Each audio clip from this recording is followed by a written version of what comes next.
Hello, welcome to Complete Chiropractic Healthcare on the website of Dr. Greg Arnold, www.pitchingdoc.com. Today we're discussing a lesson on perseverance from Jacob DeGrom, April 12th, 2017. You click on that hyperlink underneath, that'll pull up a PDF, which is usually easier to read. So this is, I guess, the fourth installment in what I guess I'm calling the lesson series. Past three newsletters have dealt with failure and hydration and the change up, and if you click on those links from the website, here's a newsletter on Noah Syndergaard, here's another one on Tim Tebow, and here's one on Curtis Granderson. So today we're going to be talking about Jacob DeGrom, and this was a article that was about the game that he pitched this past Monday, where the Mets won 4-3. And what happened with him was there was a deeper story to what's going on with the game. So the game, Mets won 4-3, but here was the article. And the 7 innings almost didn't happen because of how much DeGrom struggled in the first inning. And this is the paragraph from the article. He wound up walking the 2 batters, walked one with the bases loaded, so he walked in a run. He allowed 3 hits. And he got lucky. He got lucky with an inning double play. So it could have been worse, but in the end, even though he struggled, he got out of it. But he transformed after that. He went ahead and he made adjustments. And he wound up, after those 2 runs in the first, he wound up retiring the final 8 that he faced. But most importantly, he kept the Mets hanging around, and he pitched well enough to win. And that's what your goal needs to be when you pitch, is not to pitch no hitters, but to pitch well enough to win. And this is the quote that he had. He said, it's satisfying to keep the team in there. And that's an often missed lesson with my pitching students, that I try to talk to them all the time, because everybody expects to go out and pitch no hitters, and it doesn't happen. Everybody struggles, especially in the first inning.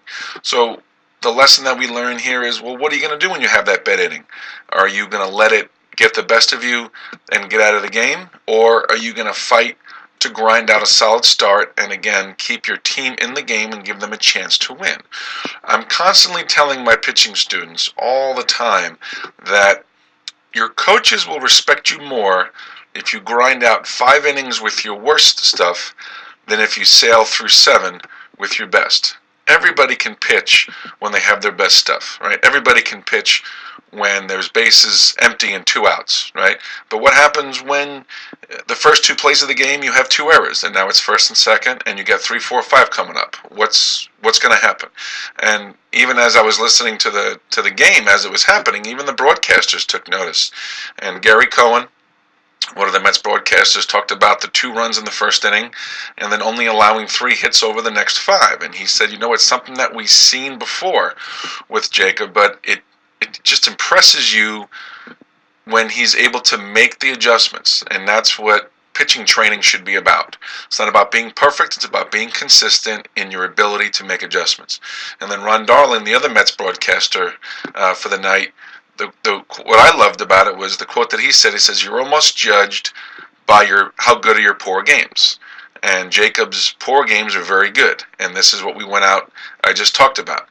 Your coach will respect you more if you grind out 5 innings with your worst stuff than if you sail through 7 with your best. So as you're going through your training as a pitcher, are you being taught to correct your mistakes? Do you know how to make adjustments when you're not doing well that day? Do you know how to take a proper bullpen before the game starts and learn which pitches are doing well and which ones are not? So great quote from Tom Glavine in a book by John Feinstein called Living on the Black. If you haven't read it yet, I highly recommend it. It's based on the final season of Mike Messina and Tom Glavine in New York from 2009. And the quote that Tom Glavine uses: when you don't have your best stuff, you can't sulk, you have to get out. So you have to grind it out, give your team a chance to win, and that's where you really gain respect from your teammates. So hope this newsletter made sense. Hope the lesson made sense. If you have any questions, please feel free to contact me, pitchingdoc@msn.com. Give me a call, or you can visit my website at www.pitchingdoc.com. Thank you.